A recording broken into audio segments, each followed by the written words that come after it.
नमस्कार। राजस्थान में पल पल बदलते राजनीतिक घटनाक्रम के बीच आज एक बड़ी खबर यह निकल के आई है। मेवाड़ के नज़रिए से अगर देखा जाए तो मेवाड़ के पूर्व राजघराने के सदस्य विश्वराज सिंह मेवाड़ भारतीय जनता पार्टी के हो चुके हैं और अब कयास यह भी लगाए जा रहे हैं कि वो विधानसभा चुनाव में भारतीय जनता पार्टी के प्रत्याशी के तौर पर नजर आएंगे और जिस सीट को लेकर सर्वाधिक अनुमान लगाए जा रहे हैं वो सीट होती है नाथद्वारा। कहीं ना कहीं विधानसभा अध्यक्ष डॉक्टर सीपी जोशी को उनके ही गढ़ में घेरने की ये कोशिश बताई जा रही है।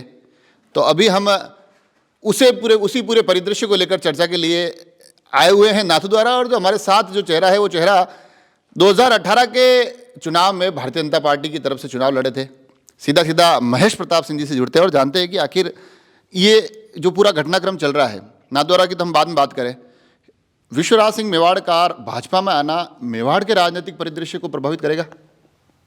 पहले तो बहुत खुशी की बात है कि हमारी पार्टी में महाराज कुमार साहब विश्वराज सिंह जी ने ज्वाइन किया है। और जो आपने पूछा कि मेवाड़ ही नहीं पूरे राजस्थान में इसका फ़र्क पड़ेगा कि एक बहुत बड़ा चेहरा है और मेवाड़ राजघराने के युवराज हैं। अगर वो आप पधार के करेंगे तो बहुत ज़्यादा फ़र्क पड़ेगा और मजबूत होगी भारतीय जनता पार्टी। और सबको अच्छा लगा कि आखिर वो एक ऐसी पार्टी में पधारे जो राष्ट्रवादी पार्टी है, विश्व की सबसे बड़ी पार्टी है। और हम बहुत स्वागत करते हैं और मैं बधाई देता हूँ सम्माननीय विश्वराज सिंह जी को पार्टी में पधारने के लिए। उनका अनुमान ये भी लगाया जा रहा है पार्टी के जो बताई जा रही है, जो खबरें हम तक भी पहुँच रही है जिन खबरों के माध्यम से, कि भाई नाथद्वारा में वो भारतीय जनता पार्टी का चेहरा हो सकते हैं। अगर ऐसा होता है तो फिर वो पूरे परिदृश्य को आप कैसे देखते हैं? उनका चेहरा यहाँ आना, उसको आप किस प्रकार से आंकते हैं? देखिए, आज उन्होंने ज्वाइन किया है, अब पार्टी क्या तय करेगी। उनको नाथद्वारा से लड़ाएगी, ये लड़ाएगी, या एमपी का चुनाव लड़वाएगी, या उदयपुर से, मावली से, वो पार्टी तय करेगी। और जो भी है, जो सामने आ जाएगा, अभी कुछ चंद दिनों की बात है, जो भी सामने आएगा और बहुत अच्छा लगेगा। जहाँ से भी लड़ेंगे एक मजबूती मिलेगी पार्टी को। मगर नाथद्वारा को लेकर सबसे ज़्यादा आकलन लगाए जा रहे हैं और उसके पीछे ठोस वजह भी निकल के आती है कि राजपूत बाहुल्य सीट है। कोशिश ये की जा रही है कि यहाँ पर एक बड़े प्रभावी चेहरे के माध्यम से उस वोट बैंक को भाजपा के पाले में लाया जाए। नाथद्वारा को लेकर खबरें चल रही है सबसे ज़्यादा। अगर नाथद्वारा से वो चुनाव लड़ते हैं तो उनका स्वागत है और अच्छा रहेगा, यहाँ पता नहीं लड़ें चुनाव। मगर कहीं ना कहीं ये भी एक संदेश निकल कर आता है कि सांसद के तौर पर दिया कुमारी जी यहाँ चुनाव लड़ चुके हैं राजसमंद से, अब विधायक के तौर पर भी राज परिवार से आते हैं। पुराना चुनाव जब आप लड़े तो आप भी कांग्रेस से भाजपा में आए थे, तो कहीं ऐसा मैसेज सुनी जाता है आम कार्यकर्ताओं में कि अगर इसी तरह से चेहरे आएंगे तो फिर आम कार्यकर्ता का क्या होगा? ये पार्टी की सोच है। पार्टी कब किसको कहाँ यूज़ करके कहाँ उपयोग लेती है पार्टी, उनका ये ऊपर निर्णय लिया जाता है कि कौन कहाँ फिट बैठता है और किस हिसाब से उनकी सेवाएं ली जाए।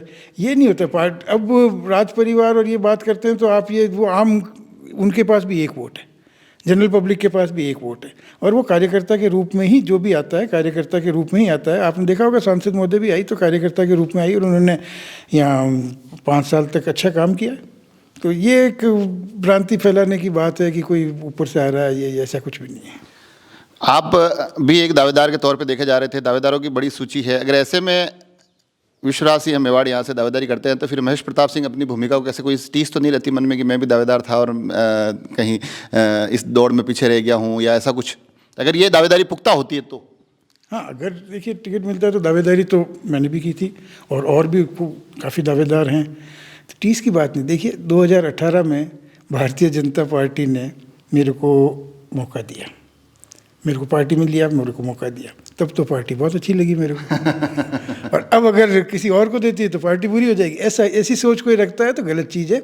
आपको और भी मौके मिलेंगे और अगर पार्टी में कोई भी दूसरा कैंडिडेट आता है तो हम उनका पूरा सपोर्ट करेंगे और ये चाहेंगे कि कमल खिले, नरेंद्र मोदी जी के हाथ मजबूत हो, भारतीय जनता पार्टी मजबूत हो, ताकि राष्ट्र मजबूत हो, हमारा प्रदेश मजबूत हो। तो हमारी तो ये टिकट का दावेदारी करी है, तो नहीं मिले तो कोई बिल्कुल एक रत्ती भर भी अफसोस नहीं होगा मेरे को, और पार्टी को सेवाएं देंगे। और मैं उसमें ख्यालात का बिल्कुल नहीं हूँ कि अब की आपको मौका नहीं दिया, सिर्फ मेरे को ही मौका थोड़ी मिलेगा फर्स्ट टाइम, सबको मौका मिलना चाहिए। और मेरे तो खुशी है कोई भी आए पार्टी से लड़े और यहाँ कमल खिले, बस यही इच्छा है। आखिरी सवाल, अगर विश्वराज सिंह मेवाड़ नाथद्वारा से विधायक के तौर पर भारतीय जनता पार्टी की तरफ से चुनावी मैदान में दिखाई देते हैं, क्या कांग्रेस के एक कद्दावर चेहरे के सामने भारतीय जनता पार्टी कुछ मुश्किलें खड़ी कर पाएगी? सीपी जोशी के सामने चुनाव मजबूती से लड़ पाएगी? मुश्किलें क्यों, हम सब मिलकर यहाँ कमल खिलाएंगे। और चाहे कोई भी कैंडिडेट हो, सीपी जोशी हो या कोई भी दूसरा भी हो, हम चाहेंगे कि कांग्रेस यहाँ हारे और अच्छी खासी हारे।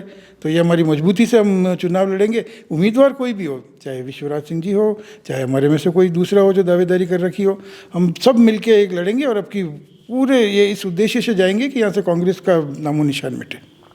तो देखा आपने, हालांकि अभी सिर्फ खबरों में हैं, अनुमान और आकलन में ये बात बताई जा रही है कि नाथद्वारा से वो चेहरा हो सकते हैं, मगर वो भारतीय जनता पार्टी से जुड़ चुके हैं। और भारतीय जनता पार्टी किस प्रकार से इस जुड़ाव को इस चुनाव में अपने पाले में करती है, उस जुड़ाव से इस चुनाव में कितना लाभ उठा पाती है, ये देखने वाली बात होगी। मगर हमने कोशिश की है कि अगर और मगर के बीच में जो एक सूत्र निकल कर आ रहा है कि नाथद्वारा का जो चुनावी परिदृश्य है उसमें एक महत्वपूर्ण भूमिका निभाएंगे, तो उस भूमिका के बाद यहाँ के दावेदारों की क्या स्थिति रहती है, यहाँ के नेताओं की क्या स्थिति रहती है, वो तमाम तथ्य आप तक पहुँचाने की कोशिश की है। आप सभी लोग जुड़े रहे राजसमंद एक्सप्रेस से। धन्यवाद।